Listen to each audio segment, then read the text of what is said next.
But why are you so sure that there's no link between enjoying movie violence and enjoying real violence? Don't ask me a question like that. I'm not biting. It's none of your damn business what I think about that. Well, it's my job to ask. Yo, shout out Quentin, man. Why you think that? And I'm saying no. When I say I want the type of creators who are willing to fight for their creativity as much as I'm willing to fight for their creativity, this is a perfect prime example of what I mean. Where's the PC cops run amok? Political correctness. She has an entire encyclopedia of her stance on it. We are outraged and fired. What she was trying to say. A violent act of hitting her in the back of her head, her body. It's called the donkey punch. Which will then... Why are you laughing? She's outraged. It's called the... It was years ago where a lot of this political correctness started coming into the ether entertainment. I started seeing certain things that I grew up with be changed for the sake of political correctness. I started seeing certain creators that started changing their tone on things, and things that were never considered a problem back then, where people were just enjoying entertainment. People weren't like being so easily offended by things. And then the second we started trying to make everything safe is when everybody started to be offended more and more and more. It's like the more we tried to make things bubble wrap and non-offensive is when things became more offensive. And I started to see certain creators, like the voice actor for The Simpsons, saying, like he feels regret now, voicing certain characters because he's not of the ethnic background or whatever. Creators that, I would have stuck up for, like, yo, man, just like stop trying to appeal to the certain types of the mob that get outraged and easily offended over nothing. And so I decided like years ago that I'm gonna really start putting my investment as far as like time and money into like supporting creators who refuse to back down, and if anything will double down on what they created and make no apologies for it, because I just feel as if more than ever that's so important. And if anything, it's you changing up that would kind of be like a slap in the face to those who made it their duty to defend you because they grew up or they they have a certain attachment and relationship with the art that you created. So when I see like Maganote say shit like this, I know this is a while back, because I remember I got shit for being a Mishoku Tente fan. I remember this was like one of the instances when I started realizing there was like new fans of anime. For those, y'all know I do music. I was doing like a rap recap for every episode of season 2, and then every time I would drop a rap recap of like the premise of what happened in that episode, people would like start debates in the comment section like, yo, this is pedo shit or whatever. Even right here, the first fucking comment, isn't this anime a borderline incest and pedo? Like the first fucking comment. But I like how Mishoku Tente author Maganote out of like all people refused to back down. And I know I can only imagine, because it's like the Japanese way to be very accommodating and to be very apologetic.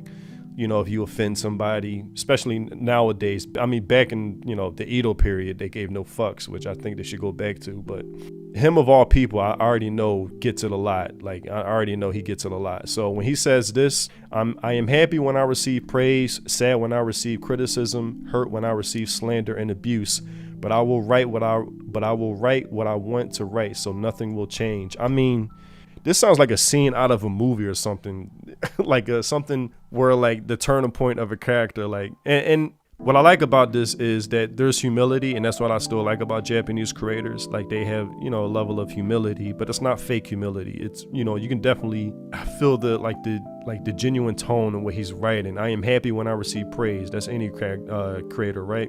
And sad when I receive criticism, which is, again, any creator. Hurt when I receive slander and abuse, but I will write what I want to write, so nothing will change. And man, this type of shit makes me, I will never stop supporting this dude. And these are the type of creators nowadays that I want to get fully behind, that have a certain level of conviction that they will never be swayed to appease those who will forever find reasons to be offended by your art. And the second you apologize, even in the slightest, it's like blood in the water to these sharks. They will just, develop a hunger for more and more and more to the point you're just like, a corpse bitten up in pieces or whatever, just floating around in the water. So if you guys ever seen the first Terminator movie, it's just like that scene I use often where the guy is like, he's talking about the Terminators, it can't be bargained with, it can't be reasoned with, and it will never stop until you are dead. That's really how activists are. You can never bargain with them, you can't reason with them. They'll always make attempts to appeal to emotion, to make you feel guilt tripped with emotional blackmail, and they will never stop. No matter how much you can see, no matter how much you give in, they will not stop. So shout out to Maganote. I know he gets heat, man. I know he gets heat, but I know it's got to feel somewhat validating to know that he has a whole fan base behind him that's willing to, because I'm sure he knows that his fans get it too. Like, his fans get called all types of names and shit. I remember my friend putting me onto it years ago, and I was like, yo, this anime is fucking awesome. Like, I love it. It's comedic, fan servicey, great action, but it's also so much character growth that I would have never foresee. Like, and it's so unpredictable, the amount of character growth that happens in this story, and the way it happens too. It's so unpredictable. It just catches you off guard. I never know where it's going. I mean, we all know the episode of Father's Day of season 2. Jesus, man, did that shit hit hard. And here's another example. I never played Lollipop Chainsaw, but again, this makes me want to support you, especially in the era that we're in, because new Lollipop Chainsaw title won't have censorship, will stay true to the original. And the fact that he's saying it just outright and, you know, having no holds barred about it. And when he says, and I read his blog post, furthermore, the developer also emphasized DEI standards won't influence creative decisions. And that alone is such a, I mean, that marks the turning point. That really shows us where we're at right now, especially when you say that outright, because I read his blog post, because I don't know what it is about blonde hair white girls, but man, they get so much backlash as the Sydney Sweeney ad has shown, and a lot of people find her problematic, but especially when she's in the cheerleading suit. So I never played the Lollipop Chainsaw, but this makes me want to just buy your game and support it just because you refuse to back down, because we're in an age where you gotta reward good behavior. You gotta let the creators know what choices to make and what not to make. And the second I see even an inkling nowadays of any type of political correctness, you lost me. Now, here is something I want to show of Jerry Seinfeld. This is why I said anime and beyond, because we're going to take it outside of just anime and video games or anime inspired video games. Check this out. And we're going to use Jerry Seinfeld and Patrice O'Neal. Shout out to Patrice O'Neal. I don't know if you guys know him, but I remember watching this years ago, because this is 10 years ago. This is when I started paying attention to this shift in entertainment. And this is when I started my Free Think series. Creators like Seinfeld, I was willing to get behind because he was calling this shit out early. Him, Chris Rock, they were calling this shit out early, and I was like, yo, y'all got my support. Like, I'm here for y'all, like, because I want creators to fight for their creativity the way I'm willing to fight for their creativity. And the last thing I want them to do is switch up where they just leave you hung out to dry. There are more people now who will let you know if they think you went over the line than ever before. Don't I know it? I mean, you have to feel the same way about comedy. Yeah, but they keep moving the lines in for no reason. Right. Yeah. I do this joke about the way people need to justify their cell phone. I need to have it with me because people are so important. Right. You know, I said, well, they don't seem very important the way you scroll through them like a gay French king. You know, just... Well... That's very offensive to the gay French king. Well, yeah. I did this line recently in front of an audience, and comedy's where you can kind of feel like an opinion. And they thought, what do you mean gay? What are you talking about gay?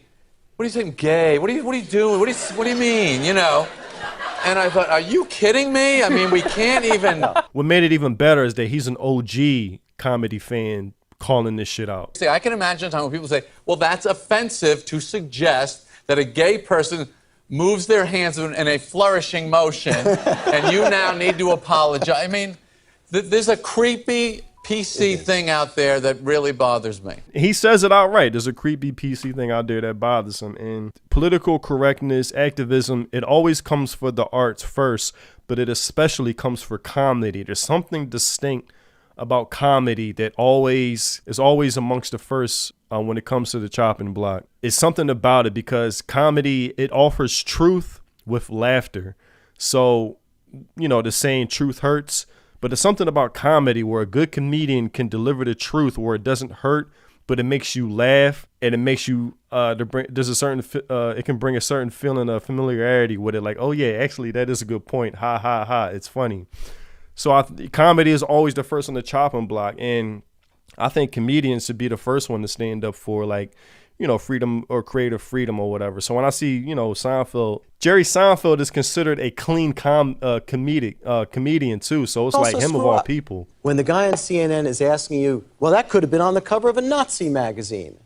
You know, thanks a lot. I know, my but mother is watching this show. Explain and defend is not apologize. Did you? No, I didn't apologize. Okay, have you ever done that? Apologize? Yeah. No. So then you've never felt that you've gone over the line, pushed it, but I'm saying not. You see how Seinfeld, like, he's having there's a difference between explaining and apologizing. I like his whole approach here. As long as we're on this subject, which I think is very relevant, you said the other day, I saw a thing, you're not going to make any jokes about Caitlyn Jenner. I said that day I wasn't. You know, I don't. Ah, that day. No, but like again, like I don't want to. Again, now Caitlyn. And I like how Seinfeld here was holding them to task as other comedians or entertainers that deal within the comedian realm, because there's different ways of being a comedian. You can be a stand-up comedian, you could be a comedic actor, which like Robin Williams, Seth Rogen, a comedian writer, you know, as far as the newspaper, which is this guy right here, making comedic cartoons. You know, and Seth Meyers was on Saturday Night Live, so he was a sketch comedian. I like how he's holding other comedians to task. It's like, yo, don't water down your shit. Don't feel like you need to apologize or, you know, move the line inwards or what's considered offensive or not. I like how he's holding them to task as an OG. All right, but Jerry Seinfeld regrets his comments about the extreme left ruining comedy. It's not true. In April, Seinfeld creator told The New Yorker that PC crap from the extreme left was hurting comedians. Now, I'll make this very clear. Censorship comes from both directions, the left and the right. But political correctness is something that I'm going to just say it does come from the extreme left. It's that it comes from them. It comes from both directions, just born out of different motivations and angles. But the PC crap, it does come from the extreme left. Now, him being in Hollywood is an extreme bubble who basically all had the same political views or whatever. Like, there is no going against the grain when it comes to Hollywood, or you will quickly get ostracized. So I can imagine him saying this. Probably people within Hollywood was like, hey man, you can't say that, you know, you're giving fuel to the anti-political correctness types or whatever. And probably he switched up. And it's like, yo man, like when you say something like that, stand on it, man. That's comedy. Whatever the culture is, we make the gate. You don't make the gate. You're out of the game. The game is where it is the gate, and how do I make the gate to get down the hill? The thing is with comedians is that they're supposed to be pushing the limits of what you can and cannot do, not moving the gates and the line that shouldn't be drawn inward. But they keep moving the lines in for no reason. Right. And it's like, damn, like that's a huge switch up from that interview we saw to what I'm reading now. So I don't think, as I said, the extreme left has done anything to inhibit the art of comedy. I'm taking that back now officially. That was very disheartening to see as far as, but I want to show y'all somebody who would have been much more popular Next today. Up on the chopping block, Patrice O'Neal. I mean, this dude, I think he became more of a legend. I mean, that's how usually legends are born, when they die, right?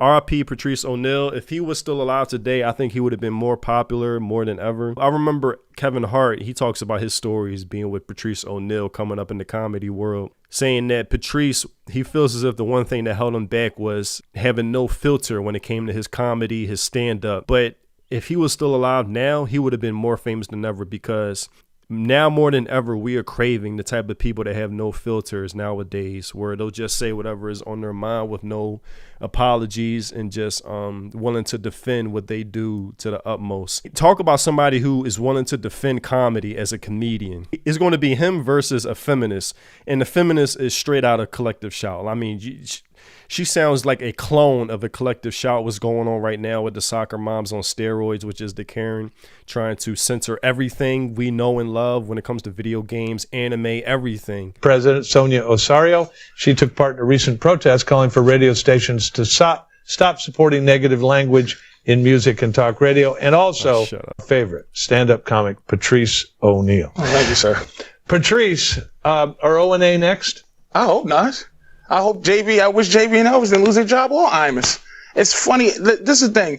I don't know her, but I'm assuming that she has nothing to do with funny. So I'm gonna speak as the expert on funny. Funny people should just be left to trying to be funny. What if they're not funny? Then you made a mistake. But how many times has how many unfunny rape jokes lead to rape? Like, I don't know how many jokes about. It was so crazy. Like, you can apply this to any medium of entertainment. Like, as he said, so he's defending a comedian that got fired from a radio show for using a rape joke or whatever. Like, I don't know how many jokes about rape there are. There's a lot, but your world is not funny. Your world is next on the big story. My world.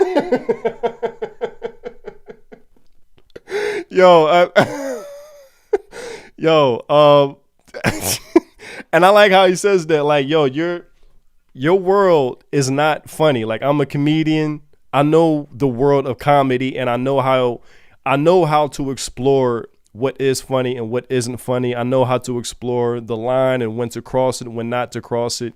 And so you can apply that to, like, when people, my last video that did pretty well, where I talk about, it was a clip from the live stream where I talk about people come into anime and then get surprised, like, oh shit, anime is kind of weird. Like, when people come into anime from outsiders and new age fans, they come in thinking these are real characters.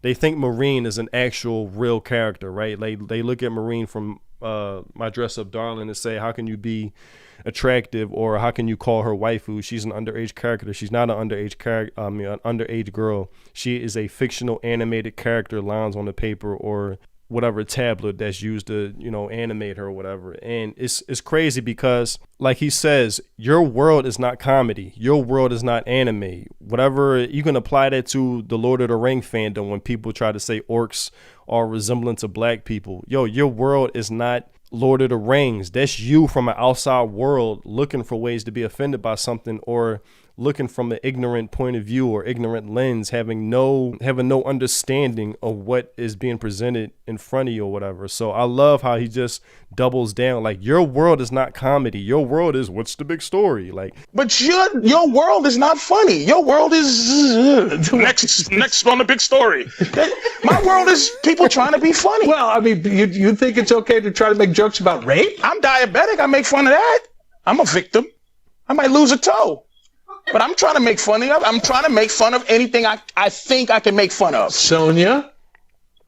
Here we go. I love Patrice, man.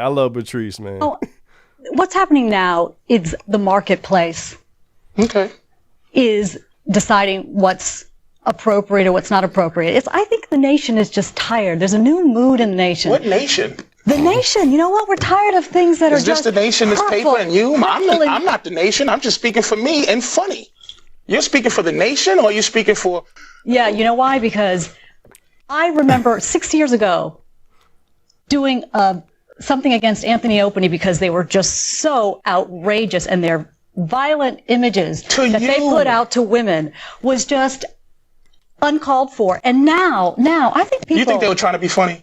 I think now... people in this country think they were trying to be are funny? Tired. You know what? I don't care if they're trying to be funny. That's what I'm saying. Why are you right?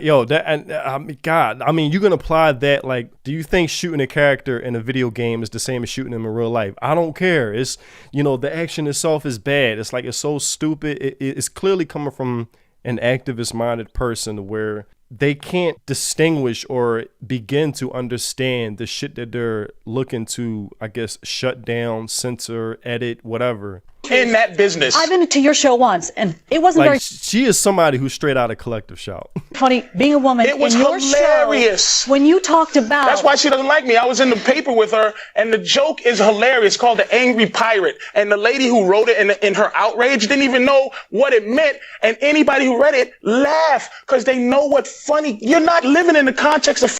Yeah. I don't even call them fans or whatever. If all they do is point out everything wrong with it, but still want to be involved with it. I just don't get that shit. I just don't understand. Like, if you just don't enjoy something, just go somewhere else. But funny, you're living in the context, and the lady who wrote it in her outrage didn't even know what it meant, and anybody who read it laughed because they know what funny. You're not living in the context of funny. You're living in the context of fire. Have every right to be as funny as they want. They can go out and try to be as funny as they want, make as much money being as funny as they want. This is what's happening. There is a change in this country. People are realizing they have an opportunity to speak out, and advertisers are listening. Radio stations are listening. Sonia, I like how, and I think this applies too, because she's saying, I think the activists have to kind of speak into existence or create a delusion in their head that most people are on their side when they aren't. And so I like how Patrice O'Neal is like clapping back. There is no change. What are you talking about, the nation? It's the same that goes for Collective Shout. If you look at their post, they only get a few likes on their post, but they get hundreds and hundreds of comments of people going in direct counter to what they're saying. So they have convinced themselves they're in the majority, but they're not. And to who I talk to. And you're not going to get paid as much money anymore. Sonia and Patrice, That's look what at it this. is. The marketplace More is CBS speaking. radio firings. They've been on a tear lately. All right. Are they cleaning house, or is this the PC cops run amok? You know what it is, John. You know what it is while you're reading that paper. It's the PC cops run amok. Political correctness. Well, you think she's a PC cop? Of course she is. She has an entire encyclopedia of her stance on it, but it's no passion involved. It's not a real, this is just what she has to say. We are outraged and fired and fired and fired. Name calling. I'm outraged. I am outraged. You should be outraged. I am a fool. Now, if I called you a fool, You know what? People are feeling a new sense of entitlement. Who are these to people decency in this country? Who are the people? A new How can sense you, of entitlement Patrice, to here's my question. How can you justify a bad joke, a joke that isn't funny? Oh, wait a minute. Go ahead. An attempt that isn't funny, and he laughs, and is about raping the first black woman to ever become the Secretary of State of the United States. Throw that at me. Well, why not? The attempt is what I'm trying to fight for. The joke funny jokes and unfunny jokes are come out of the same birth.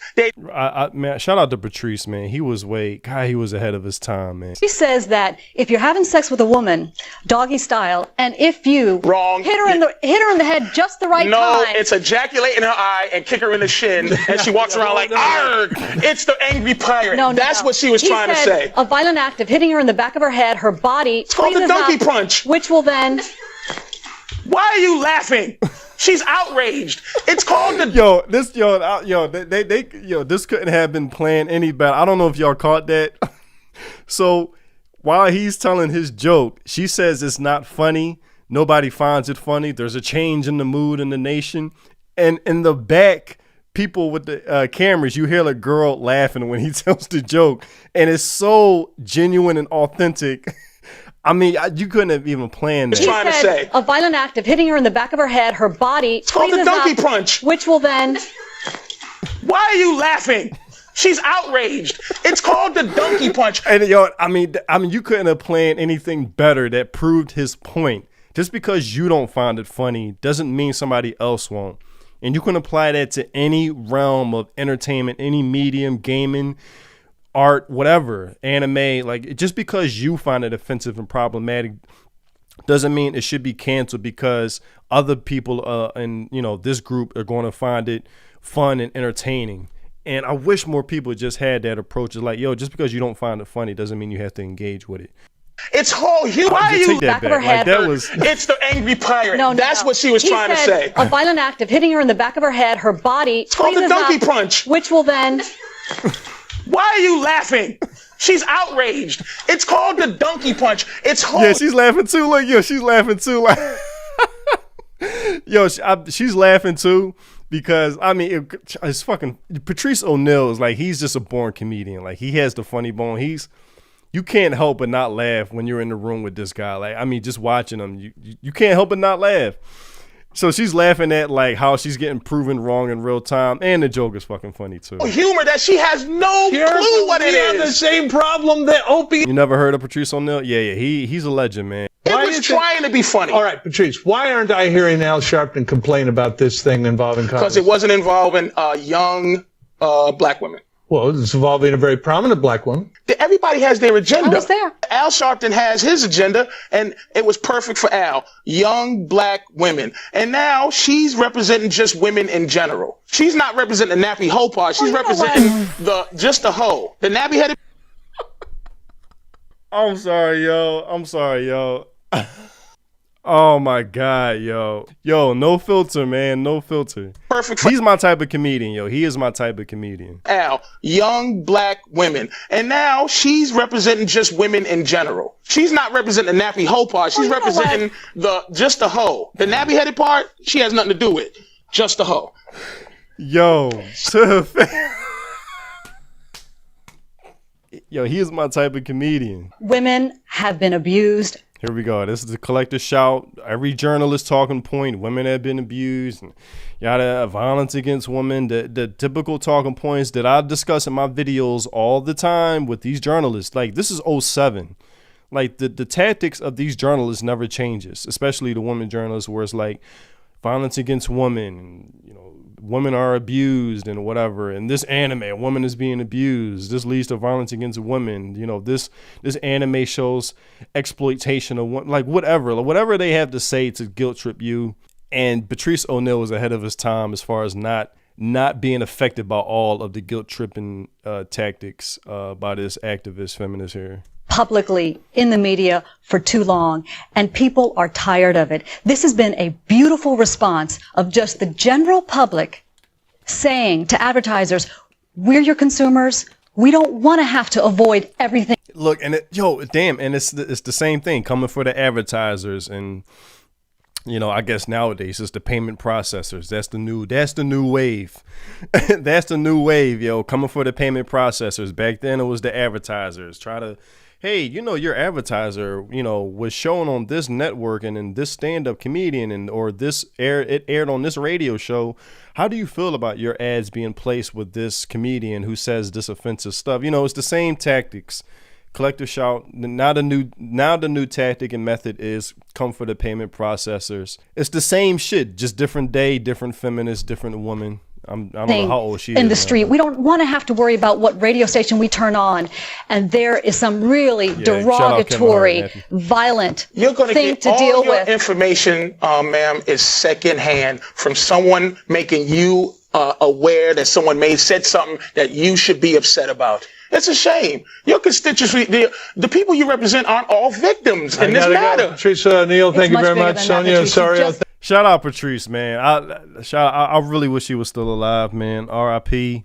Y'all know I'm a fan of Quentin Tarantino. And this is around the time that Django Unchained came out. I am a fan of Tarantino. A lot of his movies have like very animated and stylish violent scenes. Blood splatter, where you can tell it was influenced by like Asian films or whatever, especially Kung Fu. He's very stylized in how he directs his violent scenes. And for his whole career, he always got criticized for being like, of course, weird, you know, that's the go-to, but like a psychopath. And like, why do you have so much blood and violence in your movies? Which I love. Like, I'm one of my favorite filmmakers, so. And there's the cathartic violence of Django paying back blood for blood.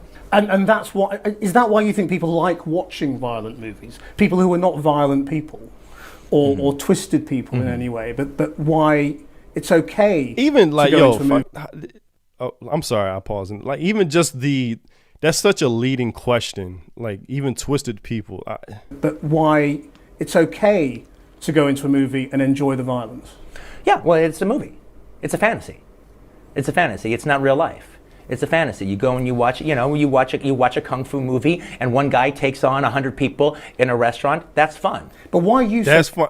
It's that simple. It's fantasy. It's not real. A horror movie should never apologize for being scary. A sexy movie should never apologize for being sexy. Whatever it is, man. And just like he said, like, it's a fantasy. When you watch a kung fu movie, you see one guy beating up 100 people. The fact, I really hate that leading question. Even if they're not a twisted person. What do you mean? Even if they're not a twisted person, as if the only type of people that are enjoying Quentin Tarantino films, there's something wrong with them in the head or something. I hate the leading question. And I'm so glad these type of journalists, this was years ago, right? These type of journalists, interviewers, these people who are part of this like mainstream media atlas, they are dying out so quickly, and they couldn't die out any sooner. Like, nobody is going to these types anymore to promote their art or their entertainment, their movie, whatever. These people are so out of date, truly. But why are you so sure that there's no link between enjoying movie violence and enjoying real violence? I'm going to tell you why I'm so sure. But why are you so sure that there's no link between enjoying movie violence and enjoying real violence? Don't ask me a question like that. I'm not biting. I refuse your question. Why? Because I refuse your Why? question. I'm not. Yo, the smugness, man. Because I refuse your question. I'm not your slave, and you're not my master. You can't make me dance to your tune. I'm not a monkey. I can't make you answer anything. Like the smugness and the snarkiness, man. And this is the type of person where karma is now coming for them nowadays.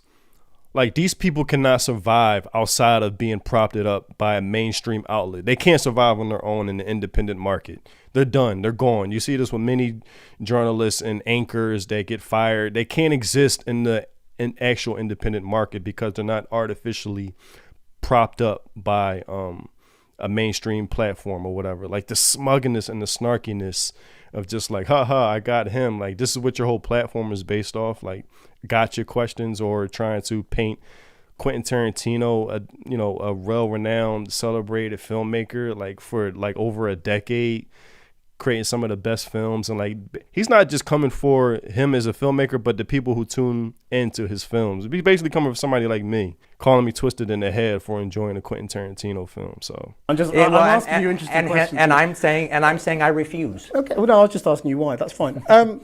But you see, Jamie Foxx has said we can't turn our back and say that violence in films. Well, then or you should anything talk that to we Jamie do Foxx about doesn't have a Then you social should talk to influence. Jamie Foxx about that. And I think he's actually here, so you can.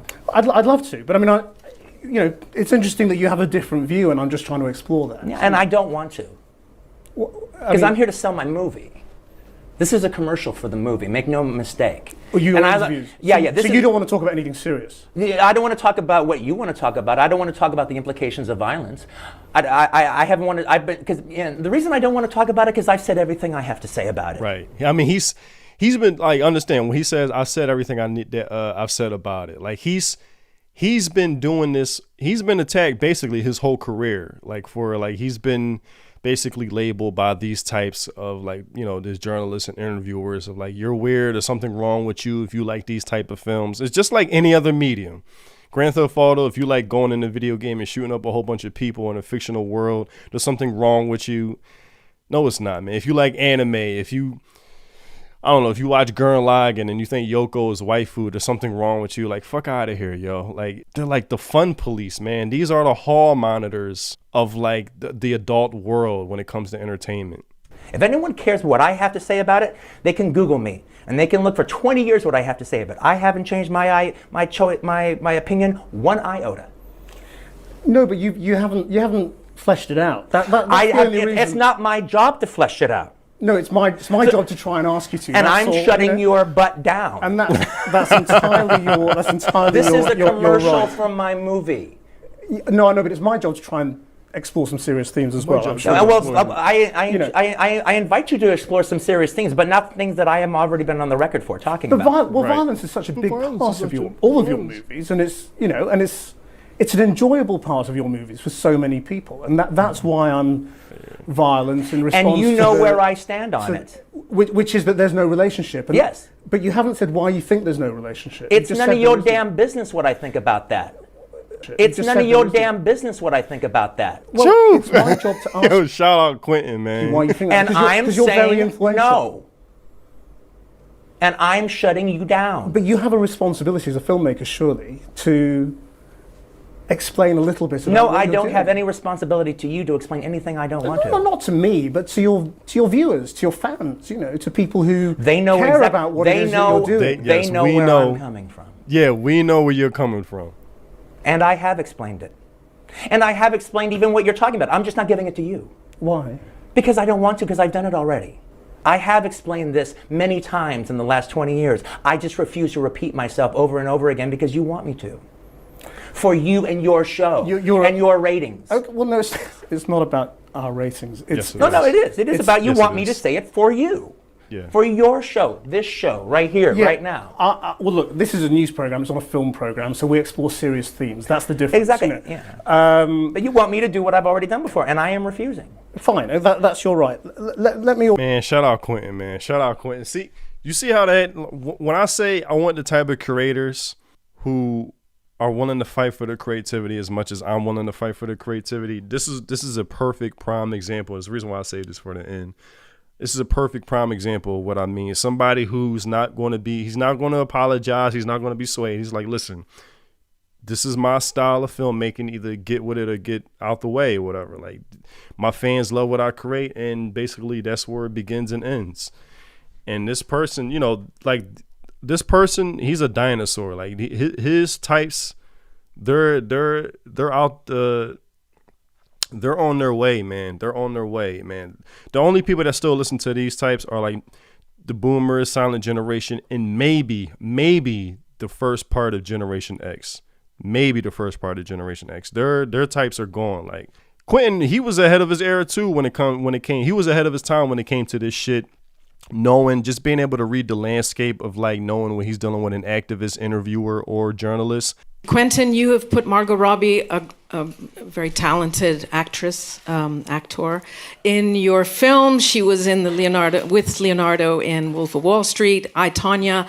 This is a person with a great deal of acting talent, and yet you haven't really given her many lines in the movie.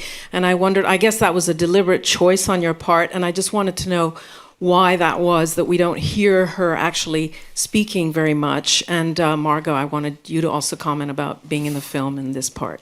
Well, I just reject your hypotheses.